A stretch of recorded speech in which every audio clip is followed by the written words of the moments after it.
know, I'm from Sierra Leone, which is a very small country in West Africa. And prior to the late 90s, most people did not really know very much about us because we were a very quiet country. We had a very simple, beautiful life. The politics was not going very well, as everywhere these days. But we were functional as best as we could, and then, but things started to fall apart. So really what happened is that when people were introduced to Sierra Leone, it came through the civil war that we had in the country that went for about 10, 11 years. And because that was the first time a lot of people heard about Sierra Leone, their perception of this country became Sierra Leone equals civil war, amputation, madness, and all the violence that was associated with the war. So that's the image. When people say Sierra Leone, that's what people's mind go to immediately. And so when I was living in the United States, I had left the war that I fought in as a child soldier, conscripted in that war, and I was living here in New York. A lot of people began speaking about Sierra Leone in the news at first, and people would refer to it as the country that had the civil war, as if one morning we just woke up and we had this war. There was no context. More importantly, there was no human context, really talking about what had led to the war. And so this was how our country was presented. And for me, this was very vexing. I was very upset because I knew there was a Sierra Leone before the war that was absolutely beautiful, and a Sierra Leone during the war that lost a lot of things, and then a Sierra Leone after the war. But the focus was only Sierra Leone during the war, and there was also a way that the media sensationalized what had happened. So a lot of us who had come out of it were very upset. So, and secondly, the way people were beginning to speak about the issue of child soldiers, which at this point was beginning to surface on the international sort of mindset. People were beginning to talk about it. A few people were doing research, and most of them had not even met somebody like me who were coming from this experience. And their conclusions were that children who had come out of these experiences were a lost generation. They were time bombs, we were waiting to explode, we would no longer be able to recover, nothing could be done for us. And here I was in New York again, going to school, probably walking past some of these people who were making these conclusions. And in their wildest imagination, they would not even know that I'd had such an experience. So these two things were very upsetting to me. So the writing of this book came from actually this frustration. And I never intended to publish it. The idea behind it was to write, to put my thoughts together so that when I would have the opportunity to be on a panel or to challenge somebody on these issues, I'll be able to succinctly say what I wanted to say in a very short time. So this is really how I started.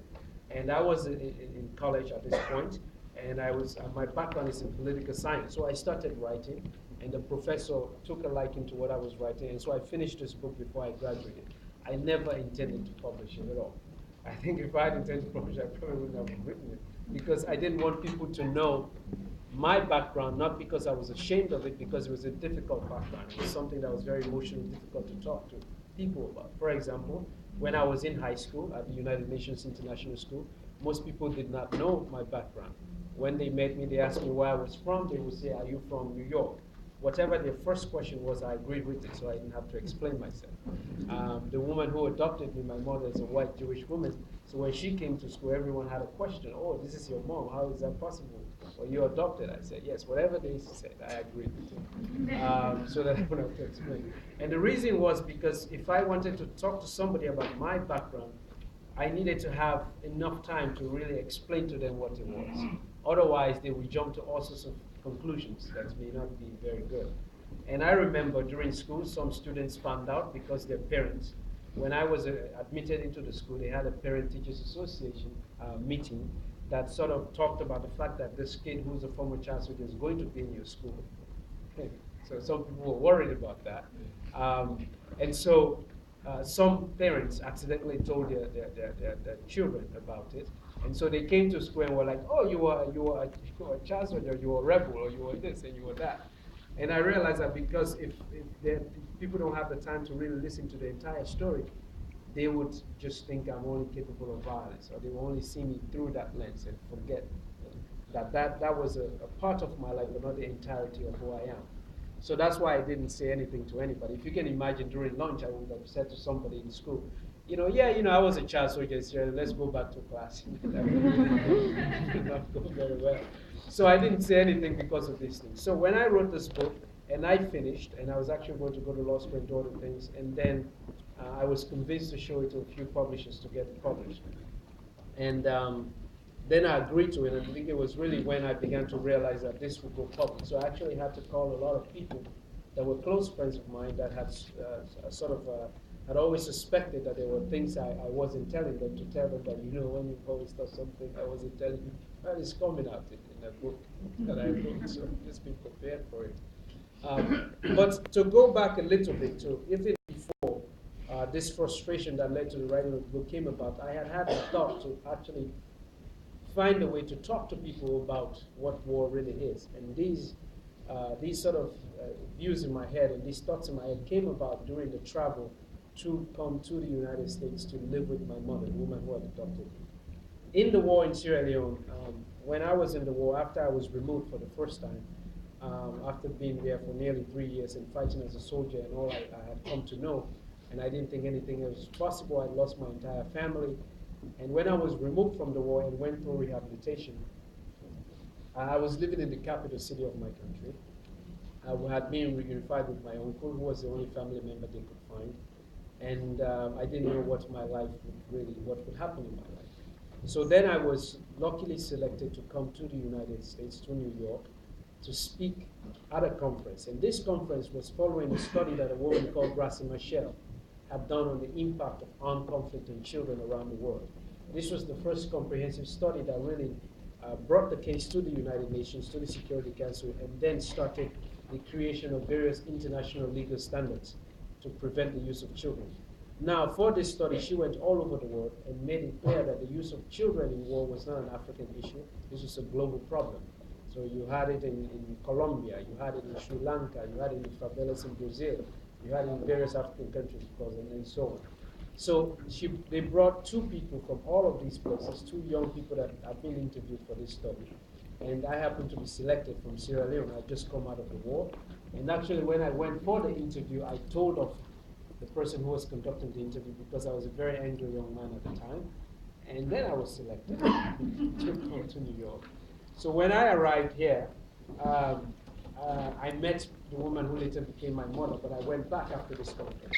And the war reached the capital city, and there was a possibility of me being recruited in the war. And so I left because I had this passport. Now, a passport in Sierra Leone, or in most African countries, is a luxury item.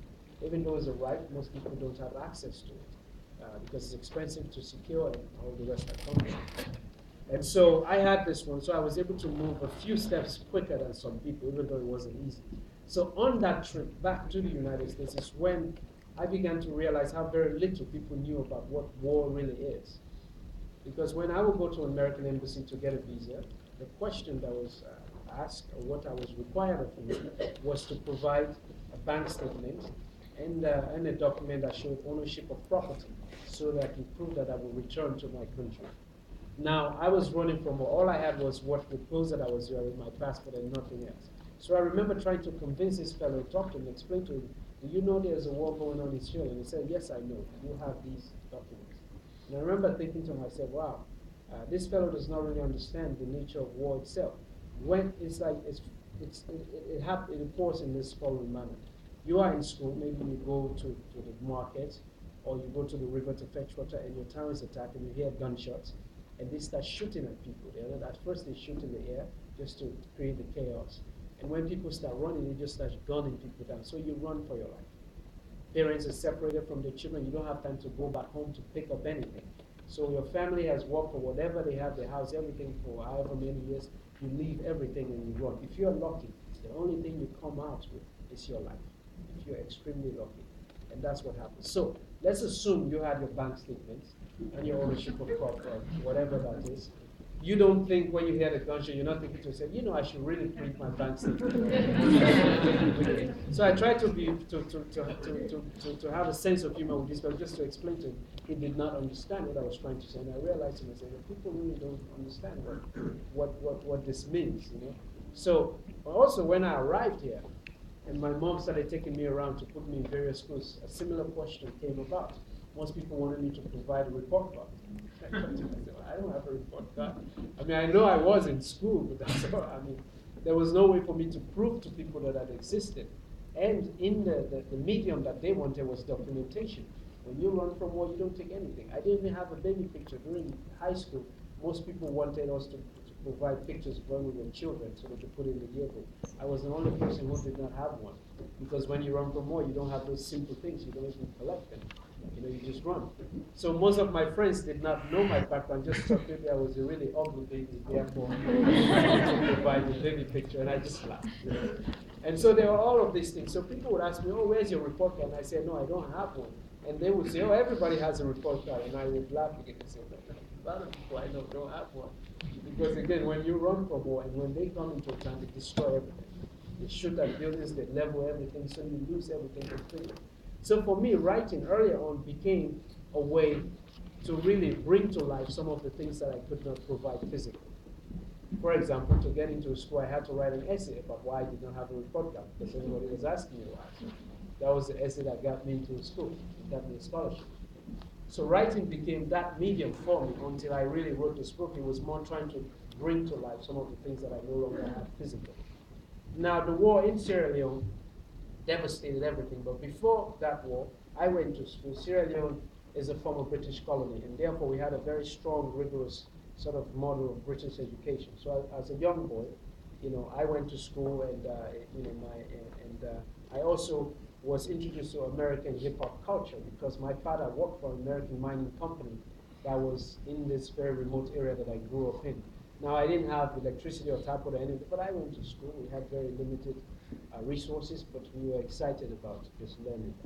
You know, so as a young boy, you know, I was one of the literate young boys in my community. I would write letters to people and things of that nature. And so I had a very simple, beautiful life that was then, of course, destroyed because of the war. Now, when I came here, I realized a few things. That when I started school, because of the formality of the schooling that I went to in the British educational system, the one we have, the version we have in Sierra Leone, everything is very formalized. You know, if you go to boarding school and everything, so you speak English in a very formal way. There's no informality at all. So when I arrived here, I only knew how to speak English in the most proper British formal way. You know. That didn't go very well in my classroom. Because whenever I would speak, some of my classmates thought I was pretending to be really, really smart, but I wasn't. Just the way I knew how to speak English. And when I came also, I hadn't been in school for a number of years. I really had the feeling that while I had been in the war, that perhaps a new way of speaking the English language had come about. Because when I was in school, most of my classmates would speak in the following manner. It was that, you know, it's like, and like, and like, you like, look at that, and like, you know. I was thinking to myself, well, maybe this is how everybody speaks. There must be so many other words in the English language to realize that it's like, you know. So I remember when I was called upon the first day of school, I was called upon to say something, and I said, you know, and I was following what one of my classmates had said, and I said, based on what my colleague just mentioned, and the entire class would be like, who is this? I thought to myself, all right, you know.